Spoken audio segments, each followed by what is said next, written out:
Okay, my second example is going to be a line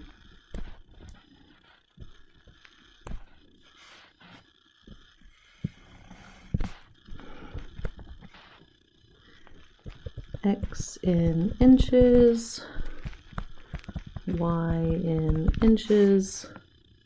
Okay, 1, 2, 3, 4, 1, 2, 3, 4, 1, 2, 3, 4, 1, 2, 3, 4. Okay, let's get my line drawn. So you're going to go from 1 to 2 here, and then down 3, 3, and over 1, and then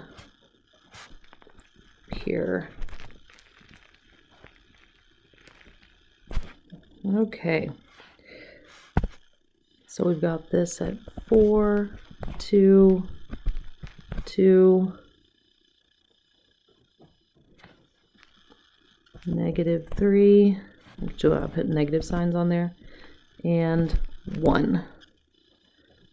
So there's my little blue line there.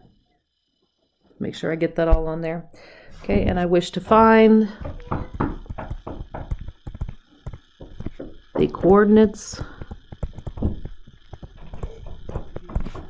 of the centroid.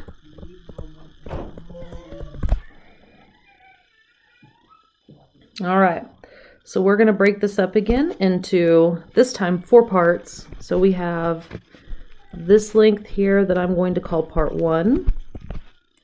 Okay, I'm going to do this in blue, so I apologize for the repeat of the color. Part 2 will be this horizontal component on the axis, and then part 3 will be the vertical component, and then part 4 will be this horizontal component. Where'd you go? Right there. Okay, so similar to the areas, the first thing that I'm going to do is find the entire length of the line. So, why can't I spell? I know why. So, L-U-T-I-O-N, because I'm trying to talk and spell at the same time. So sum of the length is going to equal to, let's see, green number 1. Now this one's sloped, so we want the hypotenuse. So it's going to be the square root of 2 squared plus 2 squared. Okay, so there's that length. Plus my blue area, that is 2 inches in length. Plus my red area, that is 3 inches in length. And then my purple, which is 1.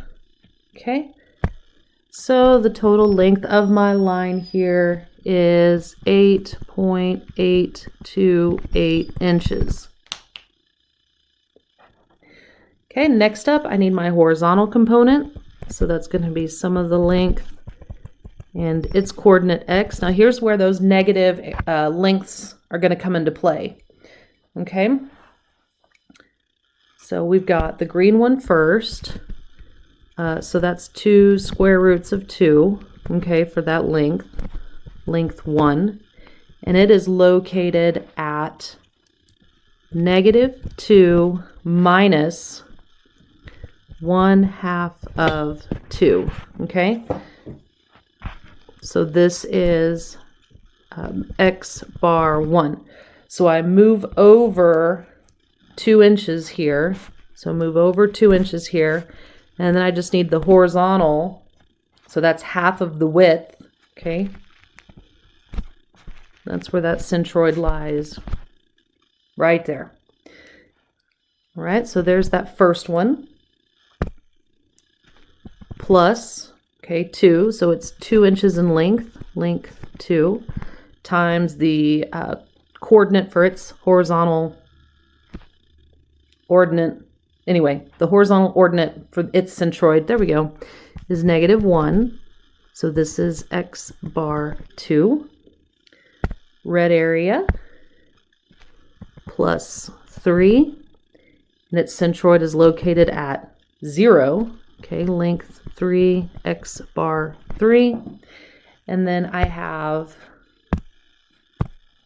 my last one, plus 4, so it is a width of 1, and so that's length 4, and it's located at 0.5 for its centroid x bar 4. All right, and I get its value to be equals negative 9.985 inches squared. Okay, makes sense that it's negative because I have a whole bunch of stuff on the negative side. So x bar is equal to negative 9.985 inches squared divided by length positive 8.828 inches, which gives me that coordinate of negative 1.31 inches. For the y, I'll have some length I, y bar I, which is equal to 2 square roots of 2 for length 1 times the distance to its centroid vertically, which is going to be positive 1, poorly drawn on my part, 1. So this is y bar 1. Plus 2 and 0, so this is length 2 and y bar 2, plus length 3, and its centroid is at length 3, negative 3 divided by 2, y bar 3, and then my last area, sorry, I can only have 4 pins. Sorry, I can't count 4 pins. So that's plus 1. And then its centroid is located at y ordinate negative 3, y bar 4. Okay. Summing all that up, I get a value of negative 4.672 inches squared. Y bar is equal to negative 4.672 inches squared divided by 8.828 inches.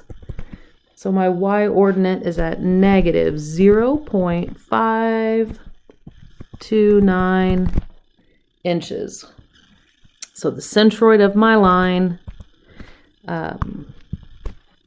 C, is at negative 1.31, comma, negative 0.529 inches. Box that sucker in.